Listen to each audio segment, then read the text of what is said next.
હા. ઇંગ્લિશનો ધંધો છે ને એમાં પોલીસની મોટી ભાગીદારી છે, નેતાઓની મોટી ભાગીદારી છે. કરોડોનો દારૂ સુરેન્દ્રનગરમાંથી આ સ્ટેટ મોનિટરિંગ સેલ છે એ પકડે છે.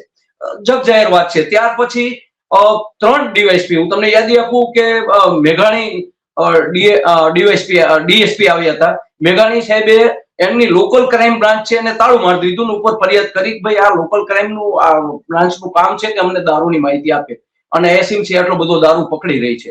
એટલે એ બંધ થયું એકવાર.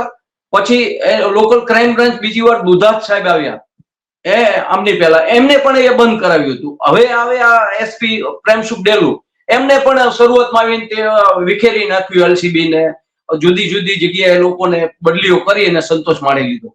પણ દારૂનું મૂળ ક્યાં છે? અંગ્રેજી દારૂની હેરફેર અહીંયા એટલી બધી કેમ થાય છે?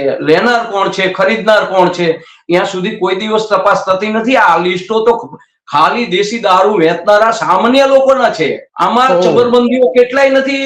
સારી વાત જિલ્લો આખો જાણે છે. જે બંને પક્ષના, ભાજપના, કોંગ્રેસના, આપના જે ગણો તે એમની સાથે સંકળાયેલા બુટલેગરોના નામ આમાં નથી ને નથી.